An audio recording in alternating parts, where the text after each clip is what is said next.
Berry Brother by Elastiskalinjen is a 2D top-down side-scrolling platforming dungeon crawling Metroidvania Zelda-like perspective switching game for Pico 8.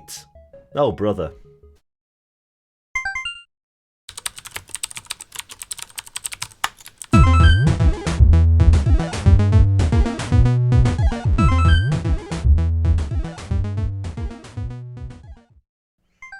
Welcome to Pico Playtime, the video series where I play through some cool Pico 8 games to show to you lovely people. Today's game is called Berry Brother and it's by the developer known as Sebastian Lind, also known over on Twitter and Mastodon as Elastiskalinjen. Yes, that is how you pronounce it, I am sure.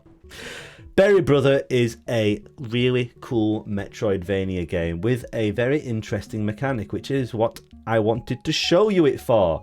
We previously played 2 of Sebastian's games on the channel, I Demand Coffee and Space Thread, and you may notice a very similar colour scheme in this game.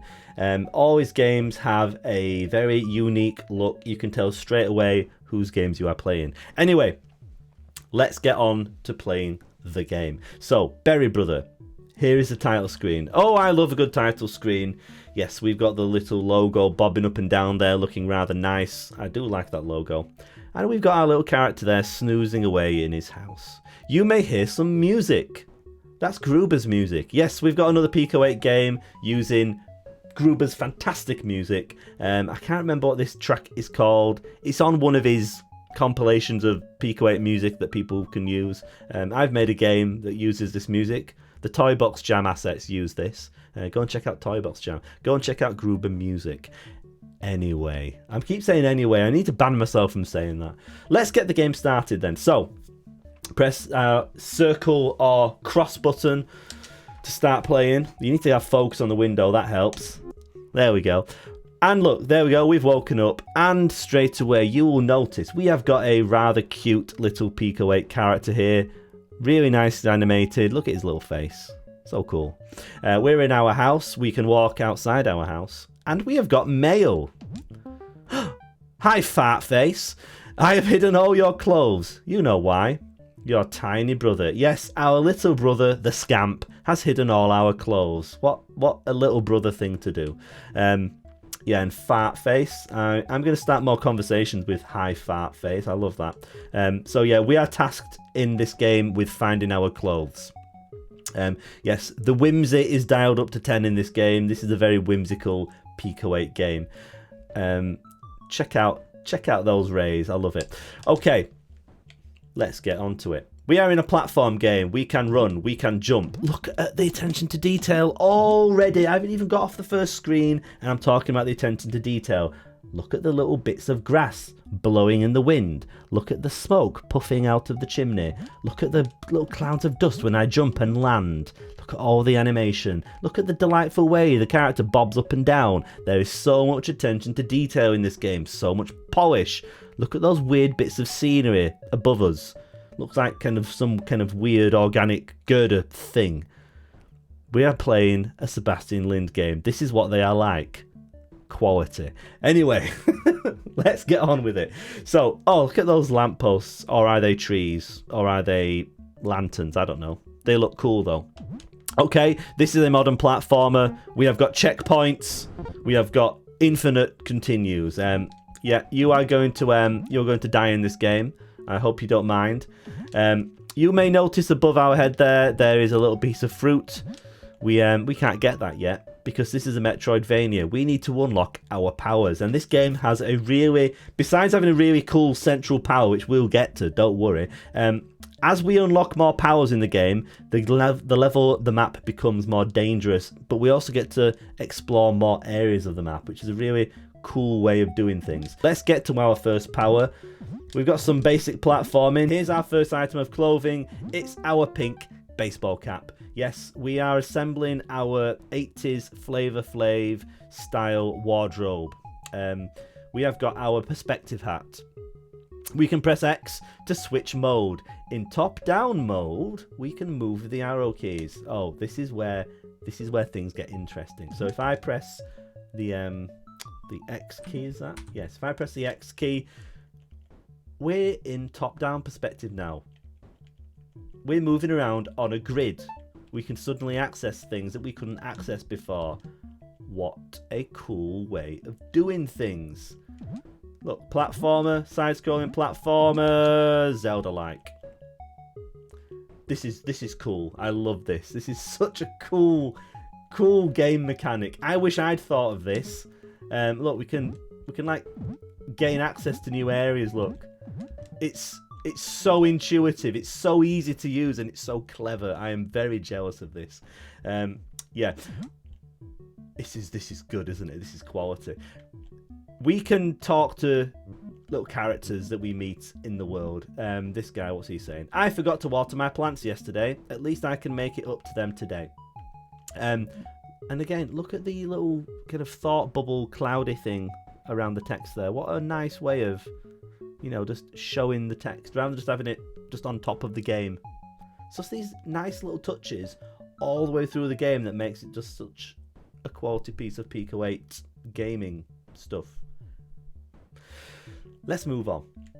So now that we have our perspective hat, we can explore new areas. What I'm going to do first is go back to the beginning where we had that berry that we had to leave. We'll go back and pick that up now because I want to get as many berries as possible. There's a berry that we can't get to yet. Here we go. Isn't that cool? Yeah, there are berries in the game, or fruit. Berries? It's berries, isn't it? You can see we have got some obstacles. Yes, the further we get into this game, the more challenging the platforming gets. Those things, those spinning balls of death, oh, they're a nightmare. But look at that trail as well. Look at the little particle trail there, just to give themselves a little bit more animation, make it even smoother. Beautiful. I love how, as we progress in the game, we unlock more items of clothing. Look at his little cool hat. Isn't that good?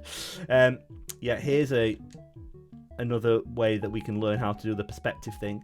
It's amazing how quickly you get the hang of this perspective ability. It's so intuitive. It just works so well. So good. Yeah, I've never played a game that does this. It's a really cool idea.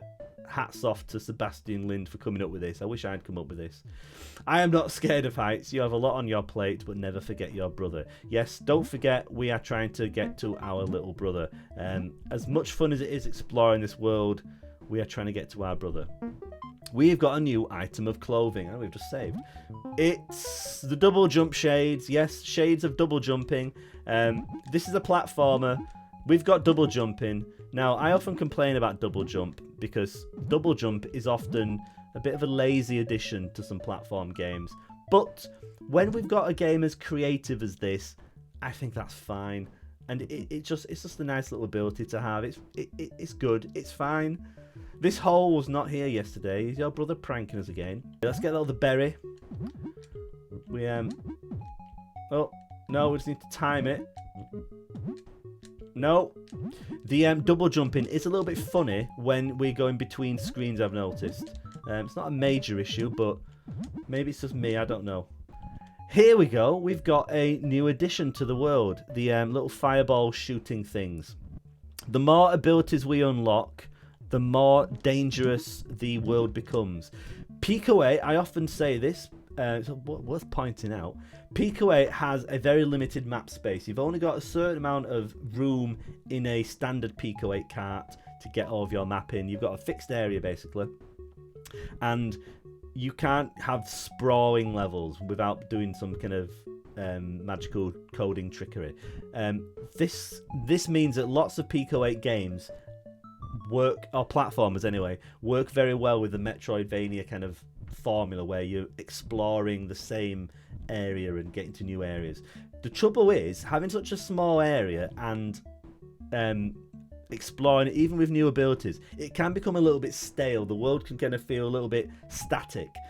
I think having these extra enemies and obstacles appear throughout the game as we get more abilities, it keeps the world feeling really fresh. It keeps things moving along. It keeps the challenge increasing as well. The challenge of just moving around in the world kind of increases in a very satisfying, steady way.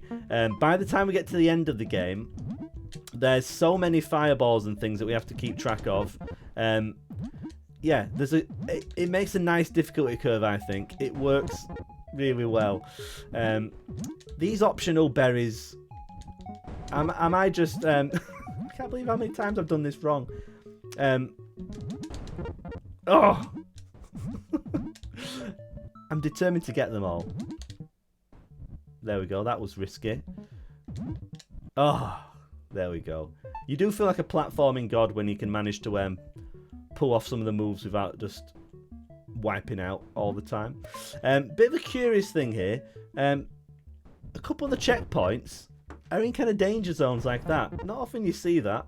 The respawns are quick though, and each screen is kind of on a timer. You can usually get out of the way pretty safely. Just a bit of an odd inclusion, I thought. Let's try and get a little bit further in, because I want to show you more of the game. Oh, that was a bit close. Don't do that again. Right, we can finally get this one. Even though we've got the little fireball thing now, that's not enough to get in our way and stop us. Okay. See, we've gained access to a new area because we've got the platforming, the double jumping ability. The layout of the map is really cool. As we progress, we are going to explore new areas, revisit old ones, and the level loops around in a really kind of cool way. Once you get your final ability, and you basically come back to fairly close to the beginning, and then you can get into the final area. Sebastian Lin's level layouts always are really good. I Demand Coffee had a really cool layout as well in that, so it's nice to see that. This area is a bit tricky. Oh, that was lucky. I can't often do that first time. Now, a nice thing that I appreciate is if you pick up... Oh, wow. Can't believe I did that the first time.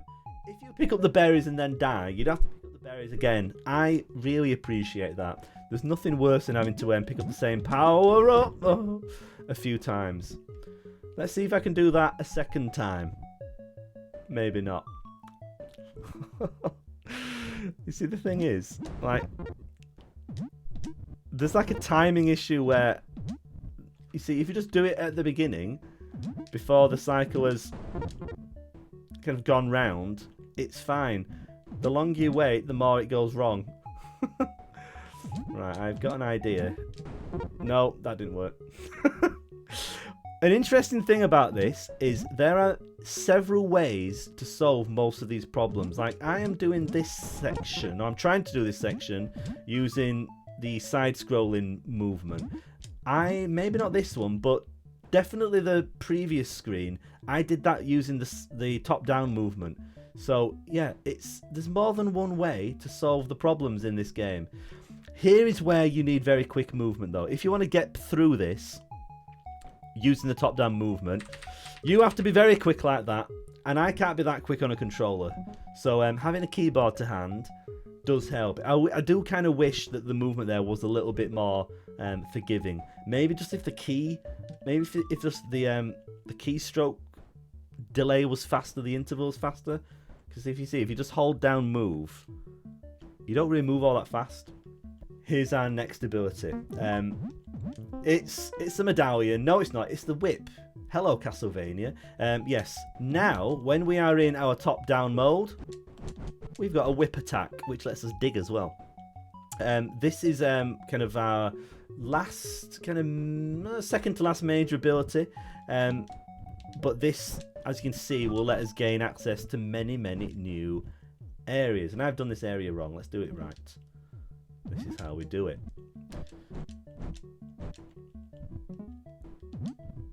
It's good, this game, isn't it? Isn't it good? There's that little puzzle there.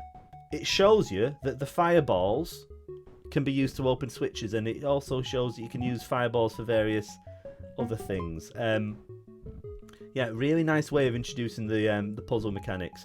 There is one puzzle further in, quite near the end actually, which I got completely stuck on.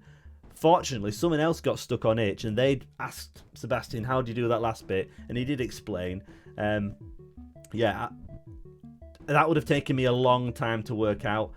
But once you have worked it out, That skill comes in handy towards the end.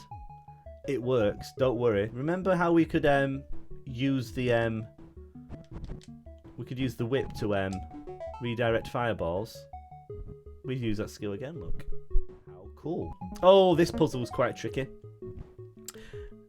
There are some good puzzles in this game. I'm kind of spoiling it for you. You should go and check out this game without watching me spoil it. You can download the game over on itch. I don't believe you can play it for free over on itch, which is a little bit of a sad thing. But you should definitely download this game. It is excellent. It's currently €3. Very reasonably priced. Go and check it out. Link down below over on itch. Go and show your support to Sebastian Lind. He deserves it for this game. Really cool game. Anyway, let's try and do this puzzle. I like this puzzle. It's nice. You don't get many jokes on this channel, but, you know, I try my best. So, we need to get rid of these brown blocks. Not get squashed by the fireballs. And then, we need to, like, move that out of the way. Like so. Now, this is the one that I got very stuck on.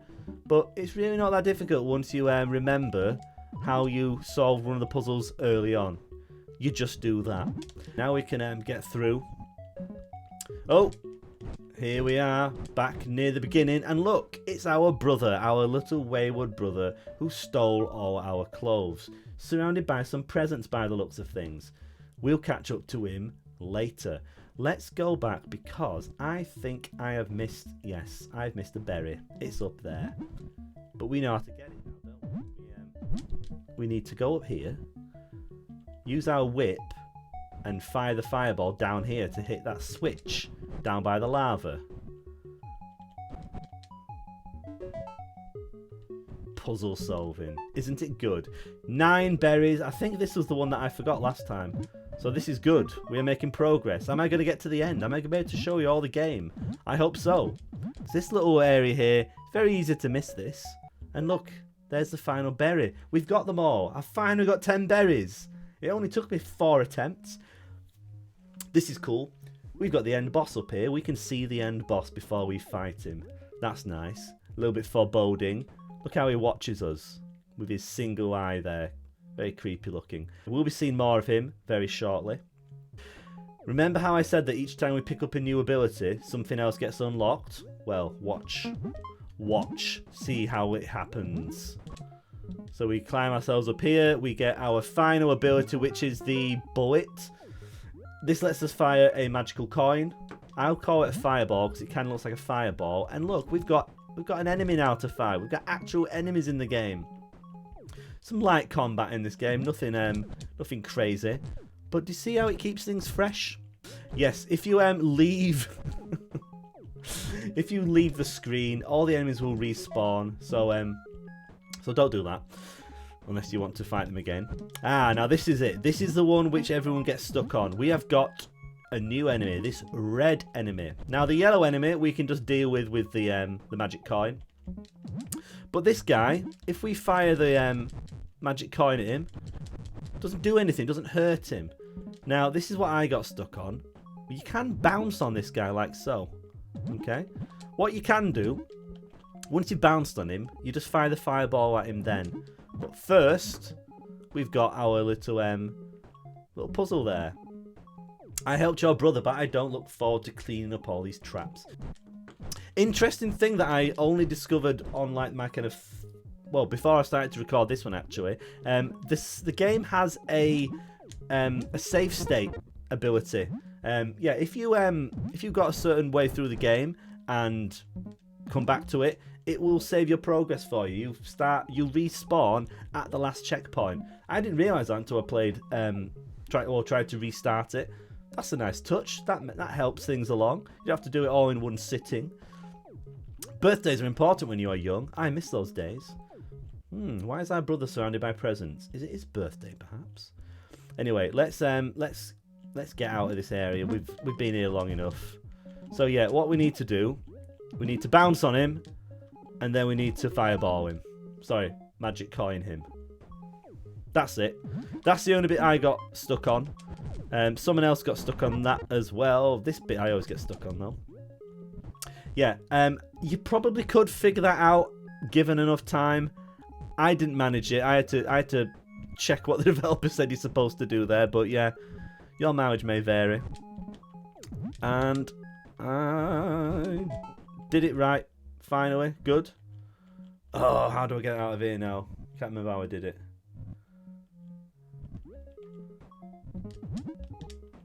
I think it's like that. There we go. That's how you do it. It's like I've been practicing this game, isn't it? It's like I've practiced to make perfect. Oh, that... I'm looking way more competent than I am in this. Which is good for me, I suppose. Oh, this one. How did I do this one? This is where you need the super fast fingers. I really struggled on this for the first few attempts, but I know that method works. Just use the keyboard, okay? Unless you've got faster fingers than I have. We're at the boss. We've got an end boss, everyone. I always love a good end boss in a Pico 8 game. And look, we can bounce on this guy, but it doesn't seem to be hurting him.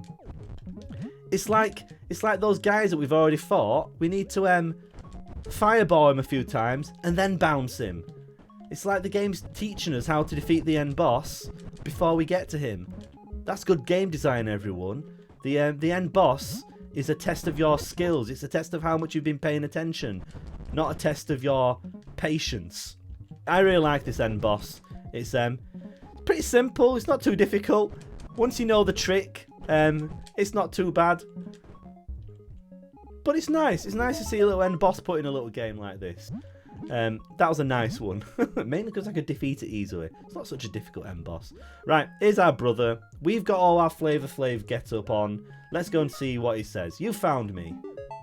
Sorry for taking your clothes. You're the best brother one could ask for. Oh, isn't that nice? If you don't find all 10 berries, you get the bad ending where it's making a cake. It's not really the bad ending, that, is it? But yeah, we've got all the berries here. So I'm a berry brother master. Fantastic. Anyway, there it is again. Anyway, I hope you enjoyed watching me play through this game. It's an excellent Pico 8 game. Sebastian Lind has knocked it out of the park once again with another creative Metroidvania for Pico 8. Brilliant level design. The central game mechanic of changing perspectives is brilliant. I think it works so well. It's so intuitive. You get the hang of it so quickly, and then you can get stuck in with the puzzles. There's some nice platforming action in there. I like the balance of puzzle platforming and the action platforming tests, like those screens with the spinning red circles on. I like the balance between the two. It's a nice change of pace. The way the level kind of opens up and gets more dangerous as you go through, really elegant way of doing things. And just the graphics and the presentation. All the characters are so cute and everything's animated, everything moves, everything feels alive in the game. It's so good. And you've got that chilled out music by Gruber as well. So such a well presented Pico 8 game. Go and check it out. It's over on itch. Download it, €3. It's very good. I highly recommend it. Anyway, I hope you enjoyed watching me play through this game. Back on the title screen. Oh, love it. Yeah, hope you enjoyed watching me play through this game. Check out Elastiskalinjen over on Twitter or over on Mastodon, wherever you hang out. Check out his other games on itch. I played I Demand Coffee before. That was really good. There was also Space Thread, which was a kind of jam game. That was good as well, but I Demand Coffee was a really good game. Check them both out. Check out Berry Brother as well. Cheers for watching, and I'll see you again very soon.